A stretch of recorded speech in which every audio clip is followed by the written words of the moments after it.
2026 সালের ফুটবল বিশ্বকাপের টিকিট পাওয়ার জন্য শুরুতেই রেকর্ড আগ্রহ দেখা গেছে বিশ্বজুড়ে। 10 সেপ্টেম্বর থেকে শুরু হওয়া প্রাথমিক আবেদন পর্বের প্রথম 24 ঘন্টার মধ্যেই টিকিটের জন্য আবেদন পড়েছে 1.5 মিলিয়নের বেশি। বিষয়টি নিশ্চিত করেছে বিশ্ব ফুটবলের নিয়ন্ত্রক সংস্থা ফিফা। এবারের বিশ্বকাপ আয়োজন করতে যাচ্ছে 3টি দেশ, যুক্তরাষ্ট্র, মেক্সিকো ও কানাডা। সবচেয়ে বেশি আবেদন জমা পড়েছে এই 3 আয়োজক দেশ থেকেই। তবে শুধু আয়োজক দেশ নয়, বিশ্বজুড়ে ফুটবল প্রেমীদের মাঝেও টিকিট নিয়ে দেখা গেছে ব্যাপক আগ্রহ। Argentina, Brazil, England, Germany, Spain সহ ফুটবল পাগল দেশগুলো থেকেও এসেছে বিপুল সংখ্যক আবেদন। ফিফা জানিয়েছে এই আবেদন চলবে 19 সেপ্টেম্বর পর্যন্ত।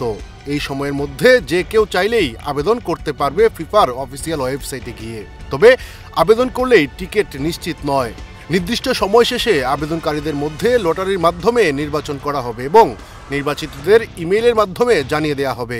এরপর তারা 1 অক্টোবর থেকে নির্ধারিত স্লট অনুযায়ী অনলাইনে টিকিট কিনতে পারবেন। এবার পুরো টিকিট বিক্রির প্রক্রিয়ায় অনলাইন ভিত্তিক, সরাসরি কোনো বিক্রয় কেন্দ্র থেকে কেনার সুযোগ থাকছে না।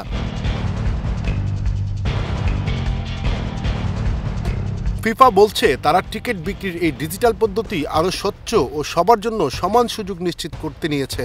2026 বিশ্বকাপের টিকিটের দাম শুরু হচ্ছে গ্রুপ পর্বের ম্যাচ দিয়ে, যার সর্বনিম্ন মূল্য ধরা হবে $60, যা বাংলাদেশি টাকায় প্রায় 7,300 টাকা।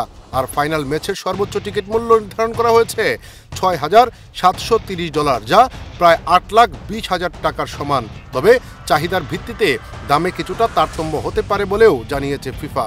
2026 সালের এই আসর হতে যাচ্ছে বিশ্বকাপ ইতিহাসের সবচেয়ে বড় আয়োজন। এই প্রথমবারের মতো 48টি দল অংশ নিচ্ছে টুর্নামেন্টে।